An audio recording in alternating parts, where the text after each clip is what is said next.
Filaria বিষয়ক সচেতনতা শিবির সিউড়ি স্কুলে।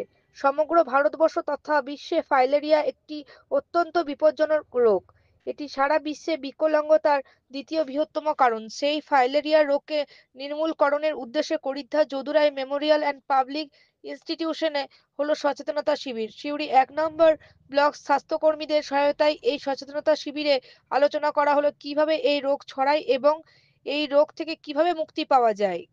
আমাদের জেলায় 10ই ফেব্রুয়ারি 2025 থেকে এমডিএ প্রচার অভিযান চালানো হবে। এই প্রচার অভিযান চলাকালীন প্রত্যেক ফাইলেরিয়া প্রতিরোধক ওষুধ সেবন করার জন্য সবাইকে অনুরোধ করা হবে এবং 2 বছরের কম বয়সী শিশু, গর্ভবতী মহিলা এবং গুরুতর অসুস্থ ব্যক্তিরা ছাড়া সবাই এই ওষুধ খেতে পারবে। এর সঙ্গে ছাত্রছাত্রীদের ফাইলেরিয়া রোগ নির্মূল করার জন্য অঙ্গীকার পত্র পাঠ করা হয় এবং এই ওষুধ তাদের খাওয়ানোর উৎসাহ প্রদান করা হয়। এ ব্যাপারে বিস্তারিত জানালেন করিদ্ধা যদুরাই হাই স্কুলের ভারপ্রাপ্ত শিক্ষক যামিনী কান্ত সাহা। তোমাদেরকে ফাইলেরিয়া বিমুক্তির জন্য এক কর্মসূচি গ্রহণ করা হলো স্কুলে, তোমরা কি বুঝলে?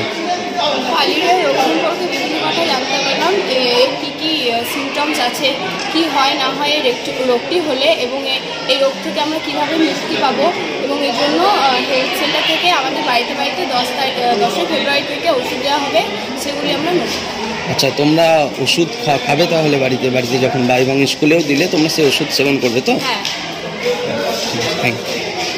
বিদ্যালয়ে যে ওনারা এসছেন স্বাস্থ্য দপ্তর থেকে, তাতে স্যার এগুলো ছাত্রদের কি উপকার পাবে? হ্যাঁ, আমাদের বিভিন্ন রোগের মতো যে ফাইলেরিয়া একটা রোগ, সেটা মশার কামড়ের ফলেই হয়। আর যে জীবাণুটা ঢুকে যায় সেই জীবাণুটা কিন্তু সহজে মারা যায় না।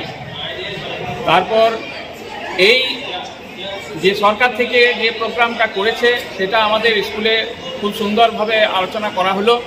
ছাত্রছাত্রীরা এবং মাস্টারমশাই এবং যারা ছিলেন তারা সকলেই এই বিষয়টা সম্পর্কে আগ্রহী হলেন এবং তারা জানলেন যে হেলথ সেন্টার থেকে এই ফাইলেরিয়ার যে প্রোটেকশনের যে ওষুধটা দেবেন সেটা যাতে সকলেই ভর্তি পেটে খায় আর চিরতরে ফাইলেরিয়া নির্মূল হয় আমাদের দেশ থেকে, সেই জিনিসটা তারা বললেন।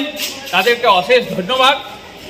আর আমাদের ছাত্রছাত্রীরা সেই জিনিসগুলো ভালোভাবে শুনল এবং তারা এই বিষয়টা সম্পর্কে আগ্রহী হয়ে তারা ওষুধ খাবে বলল। ধন্যবাদ।